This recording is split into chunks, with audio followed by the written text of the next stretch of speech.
आशा ने मुस्कुराकर पूछा। मुंह क्यों लटक गया सरकार का? जुगल रुआंसा होकर बोला, आप मुझे डांट देती हैं बहू जी, तब मेरा दिल टूट जाता है। सरकार कितना ही घुड़के, मुझे बिल्कुल ही दुख नहीं होता। आपकी नजर कड़ी देखकर मेरा खून सर्द हो जाता है। आशा ने दिलासा दिया, मैंने डांटा तो नहीं, केवल यही तो कहा कि कहीं पतेली तुम्हारे पाँव पर गिर पड़े तो क्या हो। हाथ ही तो आपका भी है, कहीं आपके ही हाथ से छूट पड़े तो। लाला डंगामल ने रसोई के घर से द्वार आकर कहा, आशा जरा यहाँ आना, देखो तुम्हारे लिए कितने सुंदर गमले लाया हूँ, तुम्हारे कमरे के सामने रखे जाएंगे। तुम यहाँ धुएं धक्कड़ में क्यों हलाकान होती हो? इस लड़के से कह दो कि जल्दी महाराज को बुलाए, नहीं तो मैं कोई दूसरा आदमी रख लूंगा। महाराजों की कमी नहीं है, आखिर कब तक कोई रियायत करे? गधों को जरा भी तमीज नहीं आई। सुनता है जुगल, लिख दे आज। अपने बाप को चूल्हे पर तावा रखा हुआ था। आशा रोटियां बेलने में लगी थी। जुगल तावे के लिए रोटियों का इंतजार कर रहा था। ऐसी हालत में भला आशा कैसे गमले देखने जाती? उसने कहा, जुगल रोटियां टेढ़ी मेढ़ी बेल डालेगा। लाला जी ने कुछ चिढ़कर कहा, अगर रोटियां टेढ़ी मेढ़ी बेलेगा तो निकाल दिया जाएगा। आशा अनसुनी करके बोली, 10-5 दिन में सीख जाएगा, निकालने की क्या जरूरत है? तुम आकर बतला दो गमले कहाँ रखे जाएं। कहती तो हूँ रोटियां बेलकर आई जाती हूँ। नहीं, मैं कहता हूँ कि तुम रोटियां मत बेलो, आप तो ख्वामखा जिद करते हैं। लाला जी सन्नाटे में आ गए।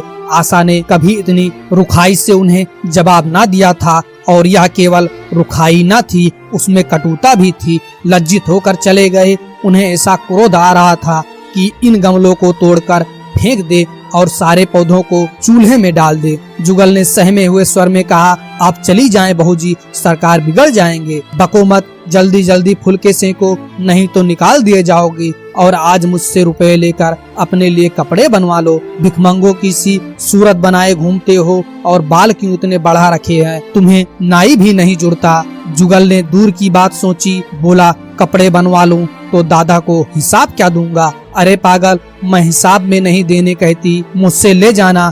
जुगल काहिलपन की हंसी हंसा, आप बनवाएंगी तो अच्छे कपड़े लूंगा। खद्दर के मलमल का कुर्ता, खद्दर की धोती, रेशमी चादर, अच्छा सा चप्पल। आशा ने मीठी मुस्कान से कहा, और अगर अपने दाम से बनवाने पड़े तो तब कपड़े ही बनवाऊंगा। बड़े चालाक हो तुम। जुगल ने अपनी बुद्धिमत्ता का प्रदर्शन किया।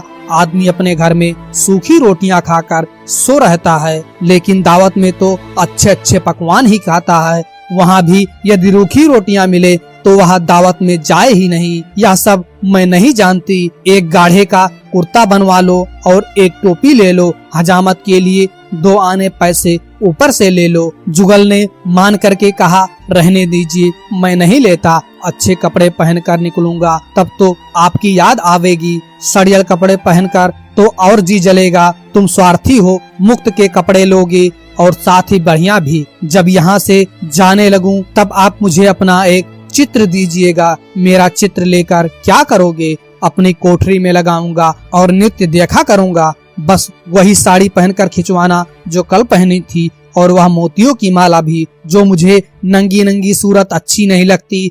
आपके पास तो बहुत गहने होंगे, आप पहनती क्यों नहीं? तो तुम्हें गहने अच्छे लगते हैं बहुत। लाला जी ने फिर आकर जलते हुए मन से कहा, अभी तक तुम्हारी रोटियां नहीं पकी जुगल। अगर कल से तूने अपने आप अच्छी रोटियां न पकाई तो मैं तुझे निकाल दूंगा।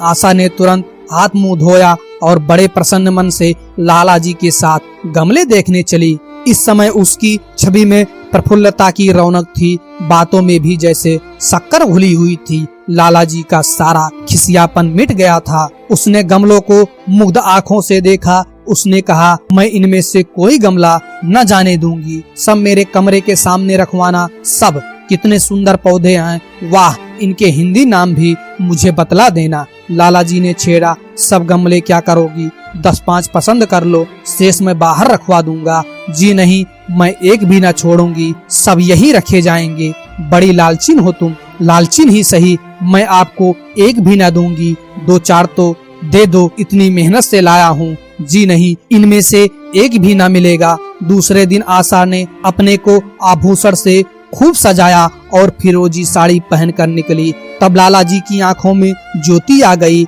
समझे अवश्य ही अब उनके प्रेम का जादू कुछ कुछ चल रहा है, नहीं तो उनके बार बार के आग्रह करने पर भी, बार बार याचना करने पर भी उसने कोई आभूषण न पहना था।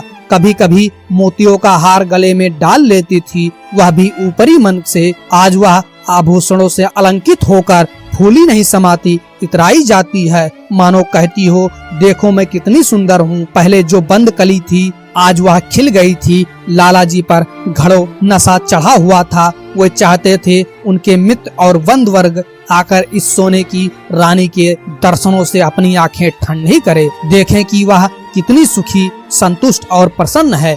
जिन विद्रोहियों ने विवाह के समय तरह तरह की शंकाएं की थी, वे आंखें खोलकर देखे कि डंगामल कितना सुखी है। विश्वास, अनुराग और अनुभव ने चमत्कार किया है। उन्होंने प्रस्ताव किया चलो कहीं घूम आए, बड़ी मजेदार हवा चल रही है। अगर ये कहानी आपको अच्छी लगती है प्लीज लाइक करें, शेयर करें और इस चैनल को सब्सक्राइब करके अपने भाई का सपोर्ट करें। Thank you. जय माता दी, जय श्री कृष्णा, जय श्री राम, जय हिंद दोस्तों।